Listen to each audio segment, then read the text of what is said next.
the question and answer. Arvin, sir, yung No, ano lang, yung for purposes of GMA lang. summarize lang, sir, yung incident since January 29.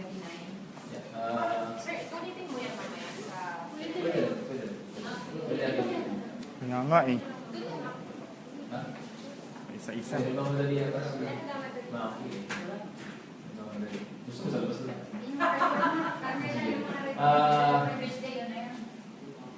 Gusto mo Tagalog? Ha? Sir, di ba we're, ano lang naman, we're still waiting for someone. We're waiting for the official press statement Official press to statement. be approved. Tapos, So yun lang naman, sir, since you were already explaining it kanina, Sige, yung summary since January 29. okay. Tagalog ba o English? Okay. Umusa ka po. Hindi, Tagalog ba yun? Sige. Taglis. Assumption for purposes of GMA. O, andyan na. So, Sige, sir, sige. nais ko lang pong ibabatid sa lahat na medyo tumahimik po talaga kami dahil malaki ang kahalagahan ng peace process sa ginagawa nating paghahangad na magkaroon ng pamatagalan at malawakang kondisyon ng kapayapaan sa buong kapuluan. But the spate of violence that has occurred since Sunday, nagsimula pa po ng linggo, ay kabaha-bahala po dahil 6 na buhay na po ng sundalo natin ang naapektuhan. Na nag-iwan ng mga ulila at mga mahal sa buhay na nagdadalamhati sa kasalukuyan.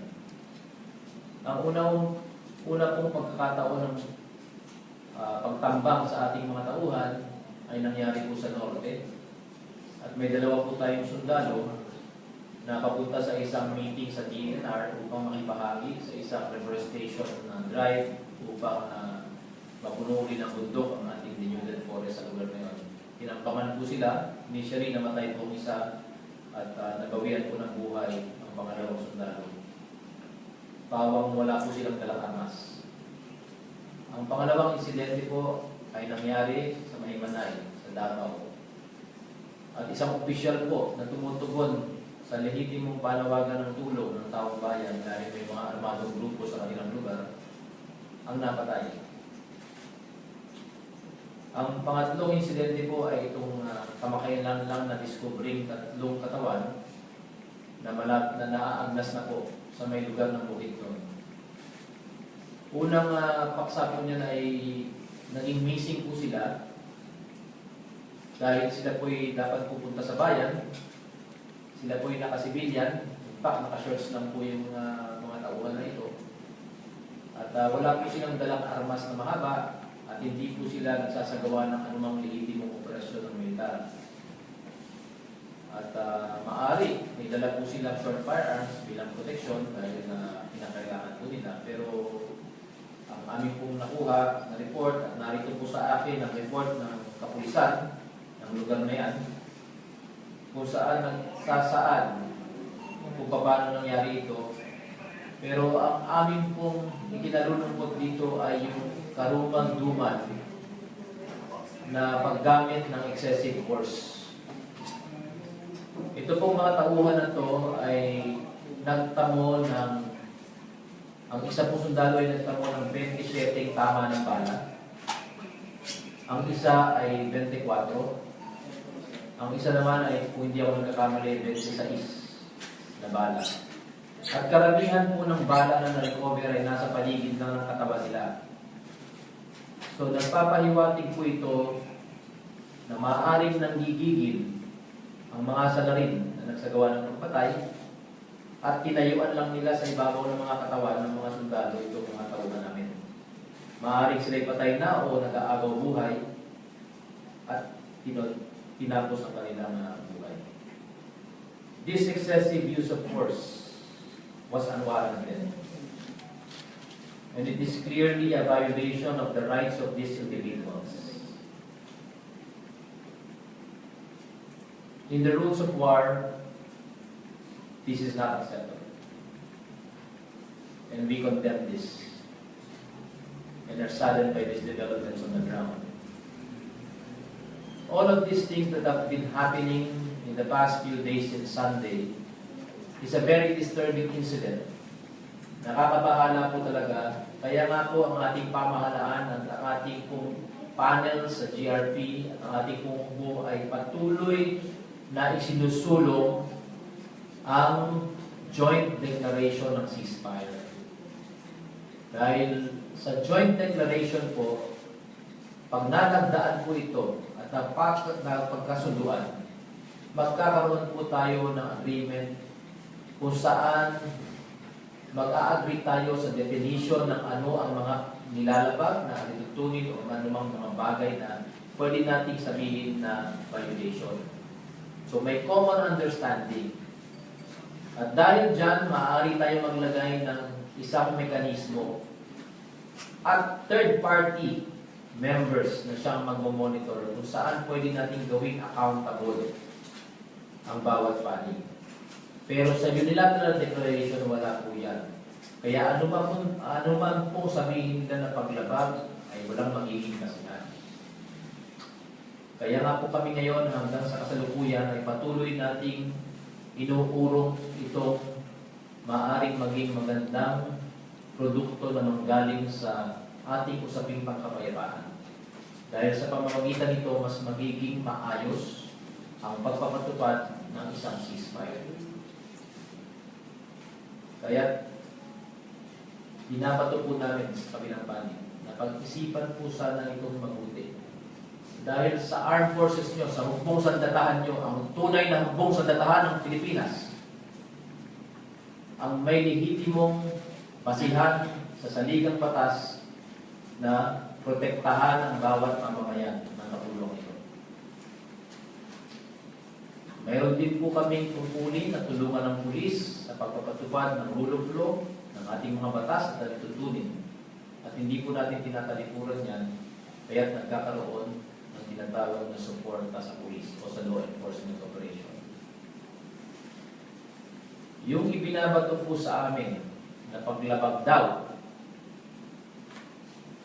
noong nagkaroon ng isang operasyon ng pulis sa Makilala ay sinasabi nilang naging ugat na nagsindi ng sunod-sunod na violenting ginawa nila. Sinasabi ko po na mali po kayo dahil nakasaad po sa lahat ng report ng pulis na maliwanag may isang lehitimong business enterprise na pinagkatiwalaan na magsagawa ng mga development projects na nag-complain sa pulis na sila ay kinukutungan o kinikikilan ng mga armadong tao. Kaya bilang pagresponde, nagpunta po ang pulis doon at sa pag-akala nila at pag-iisip nilang malaking pwersa itong haharapin nila, tumawag po sila ng tulong sa sundalo na naroon. At ginampanan po natin ang ating tungkulin na suportahan sila. Yun po ang tunay na ugat na yan. At hindi po kami nag-usad ng anumang agresibong aktibidades o operasyon laban sa anumang grupo sa paniniwala masasamang loob ito na nanginigil sa isang lehitimong development business. Yan lang po ang aming naisilahan at sana po ang aming patuloy na paghimok sa ating mga kapatid sa kabila ay kanilang konsiderahin ng seryoso. Nang sa ganon, ang namayagpag na katahimikan simula Agosto matapos na nagkaroon tayo ng unilateral declaration ay muling mabuhay at ang ating pagtitiwala sa isa't-isa matuloy at maayos ito usapin ito. Ang aming pumensahe, hindi po maganda na ang kapwa Pilipino ang nag-aaway. Importante po sa ating hukbo ang buhay ng bawat Pilipino, sundalo man o makakaliwa. Are you suspending? May ganun ba? Are we starting? Sir, are we Are we starting? finishing the question and answer? Are we starting? Sayang. Kompleto na sir. Nasa mistake mo. Gage po po. I just allowed GM because we're Pwede na, sir. Sige na sir, tuloy na natin. Sayang ang oras. Wala pa statement, sir. Maybe you can read the statement later, sir. Question and answer lang. Tuloy natin yung question and answer. Sige sir.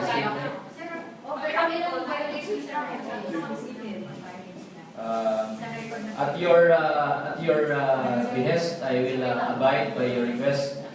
We can go live for the question and answer, and then I will read the statement that is forthcoming Okay. for the benefit of everyone, Okay, sir. so as not to lose valuable time. Okay, I sir. know you're all pressed, and so are we. Yes. So we will have the question and answer ahead. Sir, is there a recommendation already, sir, for First question is. the leadership to ask the president to also lift the government unilateral ceasefire? The current status of the unilateral ceasefire of the government is that it's still in place. We have not lifted it nor cancelled the SOMO. The cessation of military operations is still on, and the unilateral declaration of the government is still in effect.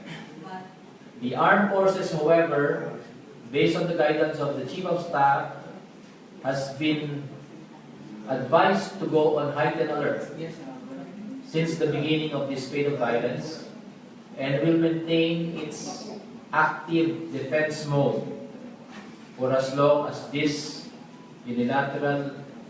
government unilateral declaration of ceasefire is still in effect. Why? Why, sir? Why are you not suspending your ceasefire despite these attacks? Although these attacks may compel us to lift that, we put value in the peace process. Napakahalaga po ng proseso ng pangkapayapaan. Kaya po binibigyan natin ng importansya itong ginagawa nating prosesong ito. Hinahabaan na po ng armed forces ang pasensya niya, at kami po ay dito willing na magtiis para lang sa kapayapaan, dahil alam natin na ang kagustuhan ng bawat mamamayang Pilipino ay magkaroon ng matagumpay na usapan at magkaroon ng pangmatagalang kapayapaan sa buong kapuluan. Sir, Deep inside the heart of every Filipino, we know that is what they want. It is about time that we attain long-lasting and just peace. And we are bent on giving them that. Sir, pero merong nagpo-propose, kasi may Board of Generals, di ba? May nagpo-propose na i-lift. Ang desisyon po ng pag-lift ng ceasefire ay hindi po nanggagaling sa amin, at manggagaling na po ito sa desisyon ng ating Commander-in-Chief. Tiwala po ang Armed Forces sa kagustuhan at paniniwala ng ating mahal na Pangulo na isulong itong usapan na ito, dahil sa paghahangad na napapanahon na magkaroon talaga tayo ng isang mapayapang bansa. At matatamo lang natin yan kung tayo nag-uusap at nagkakaroon ng kondisyon na maaaring magbigay ugat sa pangmatagalang katahimikan. But if you were asked for a recommendation, what would you recommend? The Armed Forces at this time is not recommending anything. We put our full trust on the Commander-in-Chief's decision whether to pursue and maintain it or to leave it. Sir, can you clarify? Sir, you observe the peace process but you ordered the troops on alert. What does that mean? Sir? Because it is the inherent right of every soldier, of every member of the armed force, to be ready to defend himself. This means no operations? There is no active operation that Aren't you is all- aimed at targeting any armed component of the NPA. Aren't you vulnerable? But that does not dissuade the armed forces from performing its constitutionally mandated duties to support the police in law enforcement operations, because after all, the state is duty bound to ensure that the rule of law and order is in place in every place in the whole archipelago. No, wait, sir. So let me just clarify. You said kasi na law enforcement, di ba? So if there are kunyari, there are reports of armed people, syempre the AFP will still The police and the armed forces will have to check on that. But when you meant, what you meant with no operation, you will not actively seek out, kunyari, Correct. the AFP. You said it. That's it. But won't your soldiers be vulnerable? Kasi these are unarmed soldiers, halimbawa. We don't go on patrol to check on reports unarmed, Maki. Pero sir, hindi. I mean, But we will not launch any active and offensive operation against armed elements, am I qualified, armed elements of the NPA. Are your soldiers Because the going to- SOMO is still in effect. So will they be vulnerable?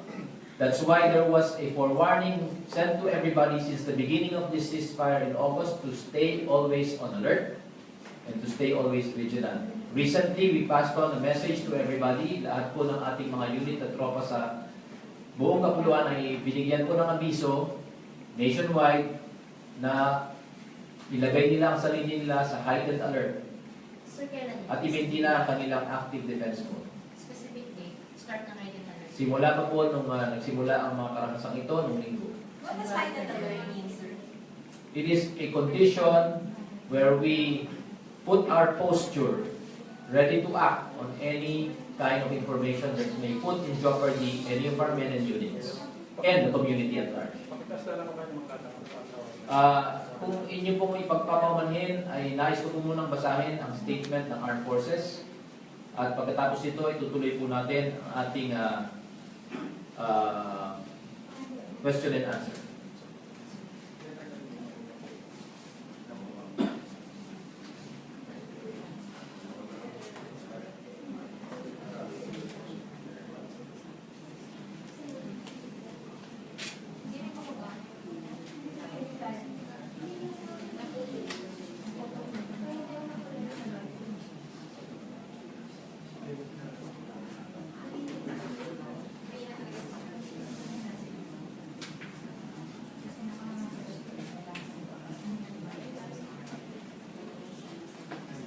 So thank you very much for being very patient with us. We finally have the statement as approved, and I'd like to read it. The Armed Forces of the Philippines strongly condemns the New People's Army for the recent atrocities in killing 6 of our soldiers who came from peace and development projects that benefited the communities. These acts are not only violations of their own ceasefire declaration, that is still in effect. I'd like to emphasize, still in effect. It is an utter disregard for international humanitarian law when they use excessive force on the bodies of 3 soldiers they earlier abducted. The NPA perpetrated acts that are completely unnecessary to the already fallen soldiers. And I reiterate, one body bore 27 bullet marks, the other 24, the other 26 or 25. It also shows their clear disregard of the newly forged guidelines for the full implementation of the Joint Monitoring Committee under the Comprehensive Agreement on Respect for Human Rights and International Humanitarian Law signed by the CBP-NDF leadership in Rome last month. Even before they announced the withdrawal of their ceasefire, they already conducted a series of atrocities against government forces beginning last Sunday, prior to that announcement. Based from reports from the ground, the New People's Army have conducted 18 attacks since January 15 this year. The most heinous of which was the killing of 3 soldiers of the 8th Infantry Battalion in Bukidnon, and these soldiers were in civilian uniform and just came from non-combat activity when they were mercilessly fired upon by the NPA, and they admitted having fired the first shot. The victims received up to 27 gunshot wounds, each on one body, according to the report of the PNP SOCO and our own medical investigation. They have also abducted 3 soldiers in separate incidents in Surigao del Norte and Sultan Kudarat. We hereby condemn or demand the immediate release of PFC Salan, abducted January 29, and 2 other soldiers who were abducted February 2. The AFP regrets that the NPA has withdrawn its ceasefire declaration. The ceasefire has been an effective manifestation of the CPP-NP-NDF's commitment to the peace talks and has so far given peace to the communities where they continue to operate. Nonetheless, their withdrawal showed their insincerity and bared the insatiable taste for violence. For our part, various units on the ground remain faithful to our own ceasefire declaration but are ready for any violent incidents. that will arise from the NPA's withdrawal. Rest assured that the armed forces, as the only legitimate military organization mandated to protect the people and the communities, will take proactive defense measures to thwart attacks from all lawless armed groups. We shall also continue to perform peace building and development efforts where the people in conflict areas have requested us to. We will continue to capacitate local government in order to fast-track delivery of basic goods and services to their constituents. We will continue to safeguard communities from criminal acts of extortion, burning of vehicles, particularly construction implements that are used for the development of these areas, farm and livelihood implements, and other forms of criminal and atrocious acts, whoever is the perpetrator. And if ordered by the Commander-in-Chief, we will lift the SOMO, and it is our beholden duty to protect our citizens all across the land. Maraming salamat.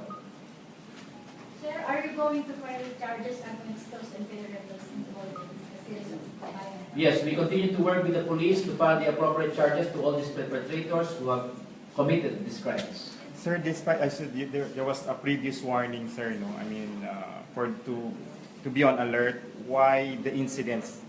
Why did it continue to happen, sir? Why was there 3 soldiers who were in civilian uniform? Why were there killings? Why were there abductions? Despite these warnings to be on alert.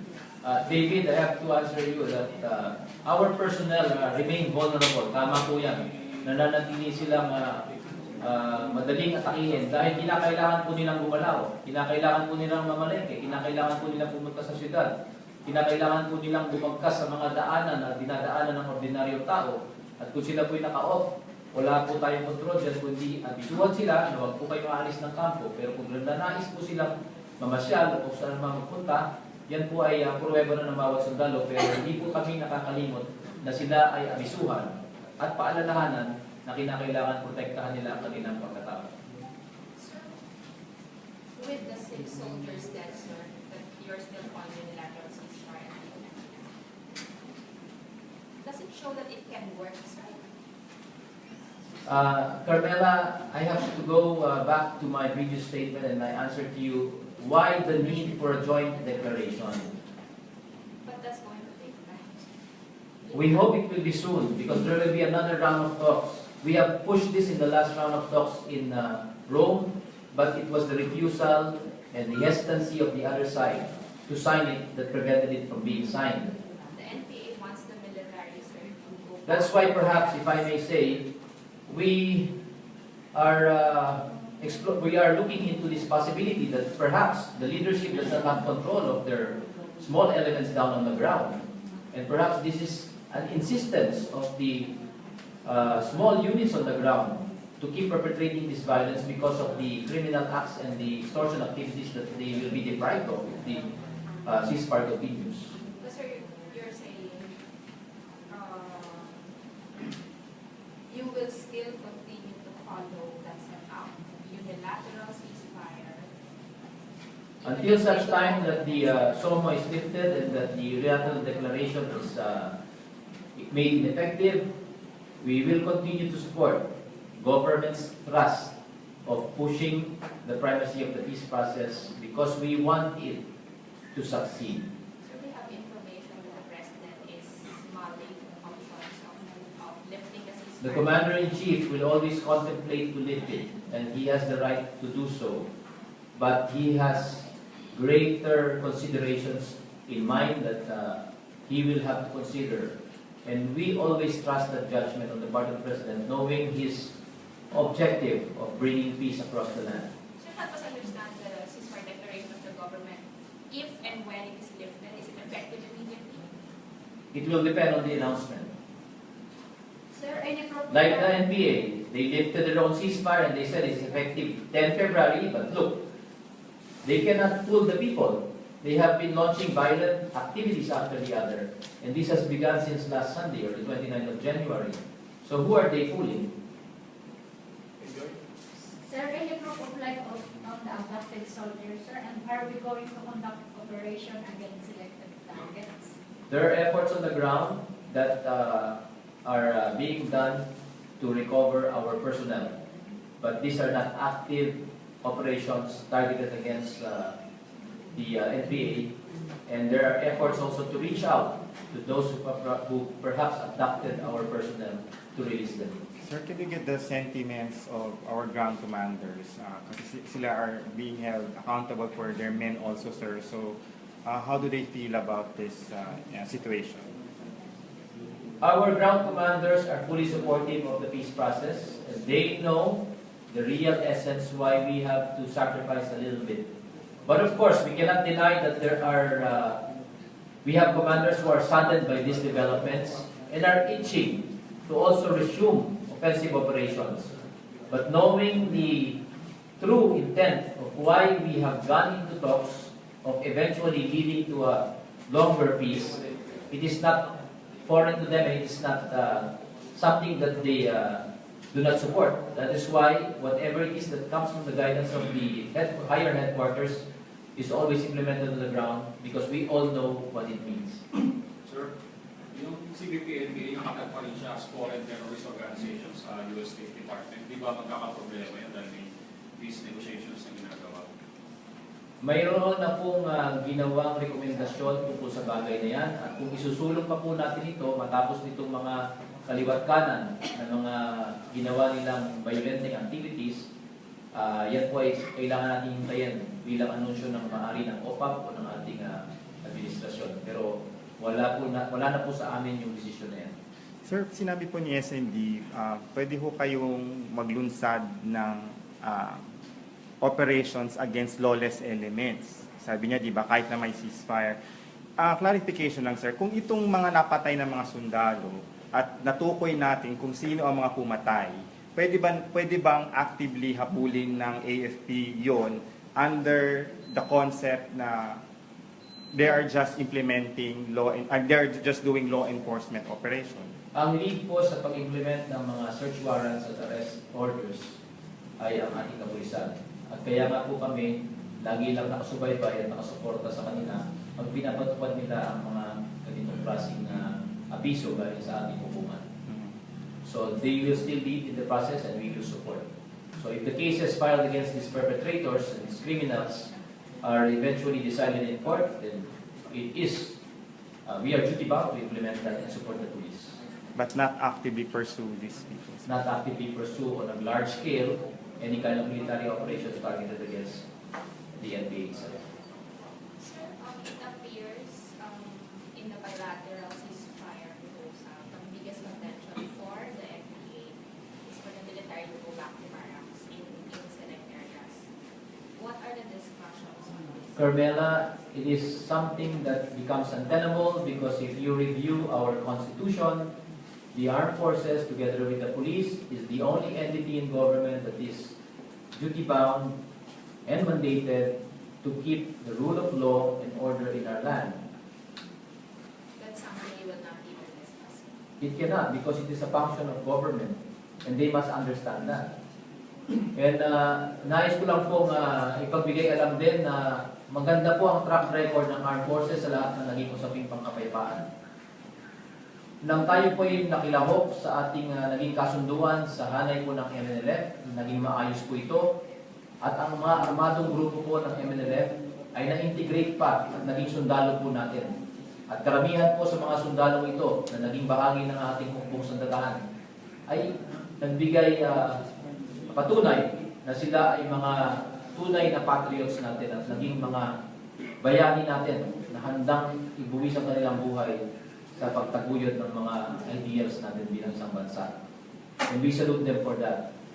In the discussions and the peace talks that we have with the CPLA, similarly, we were able to integrate successfully quite a number of their own armed components, and they are serving very well in our armed force. So, why am I saying this? Because as partners in the peace process, the armed forces has proven itself time and again as a good partner to work with, because we will fulfill whatever it is that we have agreed on, and fully work with the people on the ground to integrate people who may want to serve continually for their country. Sir, are there efforts to other than the military effort to recover the three, sir, the three abducted, are we tapping other sectors to work on the release of the three? Yes, David, our commanders on the ground have been working with the local government. They have called for the convening of the crisis committees in the localities so that we can reach out to the various constituents of the LGUs and help in putting some communication lines between the abductors and those who may help negotiate the release. No demands as of this time, sir? So far, none. Yes. If there are no questions, pupahin tulad na lang po, may isang panawagan lang po kami sa Armed Forces at galing po sa ating liderato at lahat po ng kasundaluhan. We, from the Armed Forces, are recommending to the national leadership to declare a national day of mourning for the soldiers killed by the NPA these past few days. We will use this, and this can become the basis for the call of a joint ceasefire by the Department of National Defense that may be followed and supported by the LGUs, CSOs, the academy and religious, so that we can bring back that atmosphere of peace that has prevailed since August. We hope you can support us in this call. Okay. Sir, kailan ba yun? National Day of Mourning. Ito po ay panukala na isinusulong namin ngayon at sana po maaprubahan po ng ating national leadership at masuportahan po ng lahat at maging panawagan sa panunumbalik o pagkakaroon ng isang joint declaration. Dahil wala pong mangyayari sa atin bilang isang bansa kung tayo mismo ang pinagpapatayan.